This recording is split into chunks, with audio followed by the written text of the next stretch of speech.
এই ব্যায়ামটি আপনার প্রস্রাবের রাস্তা বা ভাল্বকে টাইট করে দেবে। কোনো ওষুধ ছাড়াই এটি জাদুর মতো কাজ করে। প্রস্রাব আর লিক হবে না।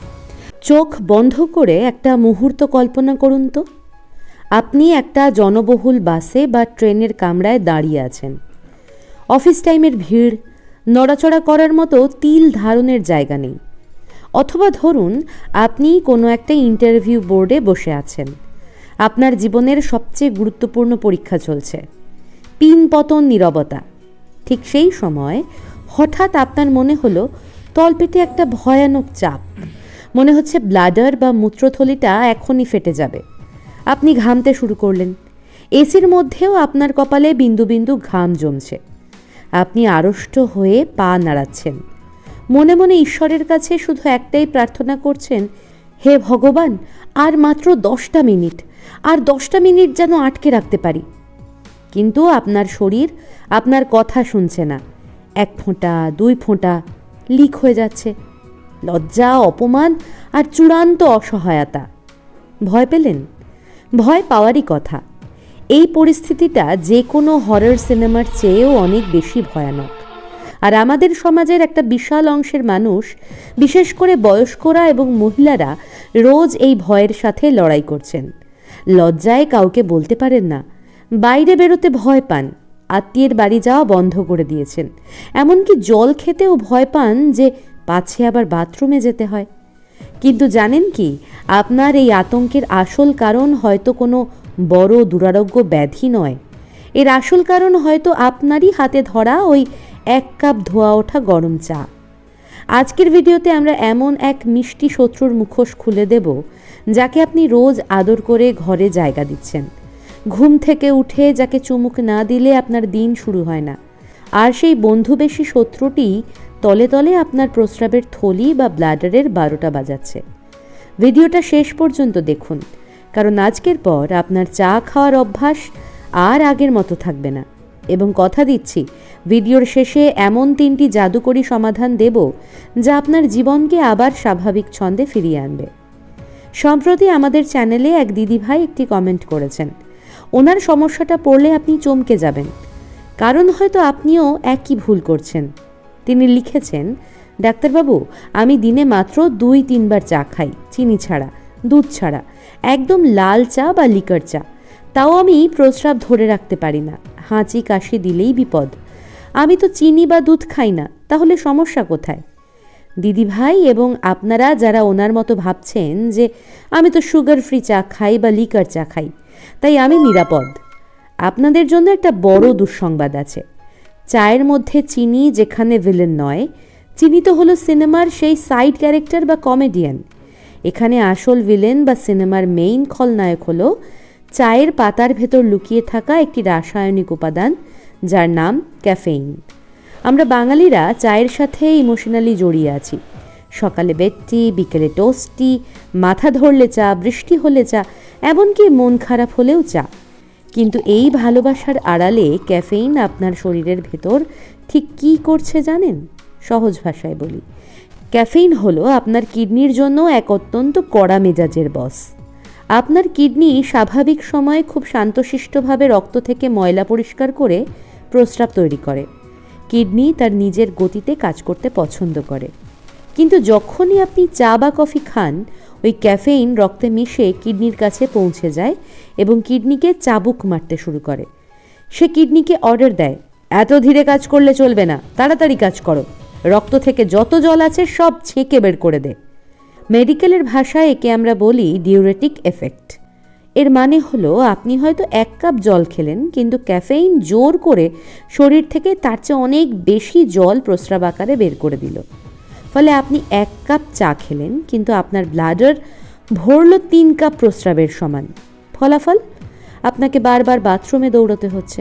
আপনি ভাবছেন, আমি তো জলই খাইনি, এত প্রস্রাব আসছে কোথা থেকে? উত্তর হলো ওই 1 কাপ চা। ব্যাপারটা আরেকটু গভীরে গিয়ে বোঝা যাক। ভয় নেই, আমি এখানে কোনো বোরিং মেডিকেল লেকচার দেব না। আসুন আমাদের ব্লাডার বা মূত্রথলিটাকে একটু চিনি। আমাদের ব্লাডারটা হলো আসলে একটা বেলুনের মতো। বেলুনে যেমন জল ভরলে সেটা বড় হয়, ব্লাডারও তাই। আর এই বেলুনের নিচে একটা জলের কল বা ট্যাপ লাগানো আছে, যাকে আমরা ডাক্তারি পরিভাষায় বলি স্ফিংটার। একজন সুস্থ স্বাভাবিক মানুষের ক্ষেত্রে কি ঘটে? ব্লাডার যখন প্রস্রাব দিয়ে আস্তে আস্তে ভর্তি হতে থাকে, তখন ব্লাডার আমাদের মস্তিষ্কে বা ব্রেনকে ফোন করে বলে, হ্যালো ব্রেন, আমি তো প্রায় ফুল হয়ে গেছি, এবার কি টয়লেটে যাব? ব্রেন তখন হেড অফিসের মতো কাজ করে। সে পরিবেশ পরিস্থিতি চেক করে। যদি দেখে আপনি বাসে আছেন বা মিটিংয়ে আছেন, ব্রেন ব্লাডারকে ধমক দেয়, না এখন না, এখন পরিস্থিতি অনুকূল নয়, চেপে রাখ, আরও 30 মিনিট পর বাস থামলে যাবি। সুস্থ ব্লাডার তখন লক্ষ্মী ছেলের মতো কথা শোনে। সে প্রস্রাব আটকে রাখে এবং আপনি আরামসে আরও 1-2 ঘন্টা কাটিয়ে দিতে পারেন। কিন্তু এখানেই গল্পের টুইস্ট। যখন আপনি চা বা কফি বেশি খান বা আপনার বয়স বাড়ছে, তখন এই সুন্দর সিস্টেমটার মধ্যে একটা ভাইরাস ঢুকে যায়। একে মেডিকেলের ভাষায় বলা হয় ওভার অ্যাক্টিভ ব্লাডার বা অতি সক্রিয় ব্লাডার।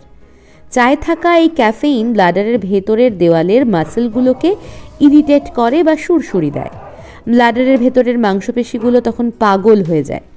তখন ব্লাডারে হয়তো মাত্র 100 গ্রাম বা 150 গ্রাম প্রস্রাব জমেছে, যা ব্লাডারের ধারণ ক্ষমতার অনেক কম। কিন্তু ক্যাফেইনের গুঁতোয় ব্লাডার ব্রেনের কথা শোনার ধৈর্য হারিয়ে ফেলে। সে ব্রেনকে ফোন করার আগেই চিৎকার করে ওঠে, আমি আর পারছি না, এখনই বেরোবো। ব্রেন কি বলল শোনার সময়ই নেই। ব্যাস, তখনই ঘটে বিপত্তি। ব্লাডার নিজেই সংকুচিত হতে শুরু করে। আপনি দৌড়ান বাথরুমের দিকে, কিন্তু প্যান্ট খোলার আগেই সব শেষ। কমেন্টকারী দিদিভাই বলেছিলেন তিনি চিনি দুধ ছাড়া চা খান, কিন্তু দিদিভাই আপনি তো বাঘের গলা থেকে শুধু ঘন্টাটা খুলে নিয়েছেন, বাঘ তো বাঘই আছে।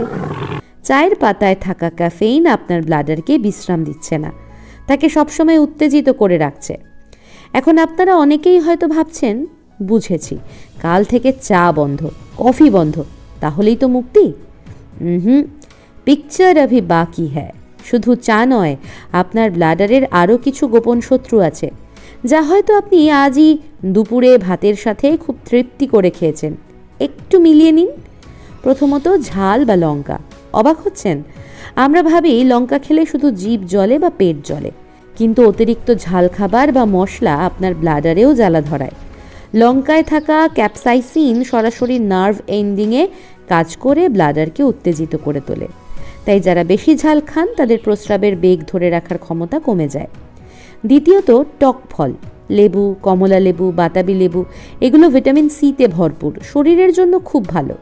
কিন্তু যাদের ব্লাডারের সমস্যা আছে তাদের জন্য এগুলো অ্যাসিডের মতো কাজ করে। প্রস্রাবের অ্যাসিডিটি বাড়িয়ে দেয়, ফলে ব্লাডারের গায়ে জ্বালা করে, আর জ্বালা করলেই ব্লাডার সংকুচিত হয়। তৃতীয়ত ধূমপান। এটা নিয়ে নতুন করে কিছু বলার নেই। সিগারেটের ধোঁয়া শুধু ফুসফুস পচায় না, এটি ব্লাডারের মাসেলকে দুর্বল করে দেয়, যে কারণে যারা স্মোক করেন তাদের কাশলে প্যান্ট ভিজে যাওয়ার সমস্যা অনেক বেশি হয়। একে আমরা বলি স্ট্রেস ইনকন্টিনেন্স। এবং চতুর্থত চকলেট। হ্যাঁ, চকলেটেও ক্যাফেইন থাকে, তাই যারা চকলেট খাওয়ার অভ্যাস রেখেছেন তাদের রাতে বারবার বাথরুমে উঠতে হতে পারে। তবে হ্যাঁ, সব কিছুই যে চা বা কফি বা খাবারগুলির দোষ তা কিন্তু নয়। কিছু কিছু লক্ষণ দেখলে দেরি করবেন না, সোজা ডাক্তারের চেম্বারে চলে আসবেন। যেমন 1, যদি দেখেন প্রস্রাবের সাথে রক্ত পড়ছে, এটি ইনফেকশন বা এমনকি ব্লাডার ক্যান্সারের লক্ষণ হতে পারে। 2, যদি তলপেটে সবসময় একটা প্রচণ্ড ব্যথা অনুভব করেন। 3, যদি হঠাৎ করে আপনার ওজন অনেকটা কমে যায়। 4, পুরুষদের ক্ষেত্রে যদি দেখেন প্রস্রাব শুরু করতে অনেক সময় লাগছে বা প্রস্রাব করার পরেও মনে হচ্ছে ভেতরে কিছুটা রয়ে গেল, এটি প্রোস্টেট গ্ল্যান্ড বড় হয়ে যাওয়ার লক্ষণ। এসব ক্ষেত্রে একটি সাধারণ ইউরিন টেস্ট এবং পেটের একটা আলট্রাসোনোগ্রাফি করলেই আসল কারণ ধরা পড়ে। তাই অবহেলা করবেন না। অনেক ভয় দেখালাম, অনেক সমস্যার কথা বললাম, এবার আসি সমাধানে। দর্শক বন্ধুরা, এই প্রস্রাব ধরে রাখতে না পারার সমস্যাটা ডায়াবেটিস বা ব্লাড প্রেশারেরই মতো। একটু নিয়ম মানলেই এটাকে সম্পূর্ণ নিয়ন্ত্রণে রাখা সম্ভব। ওষুধ খাওয়ার আগে বা সার্জারির কথা ভাবার আগে এই 3টি কাজ করুন। আমি গ্যারান্টি দিচ্ছি 1 মাসের মধ্যে আপনি পরিবর্তন দেখতে পাবেন। খাতা কলম নিয়ে নোট করে নিন। 1 নম্বর রুল, জল খাওয়া কমাবেন না প্লিজ।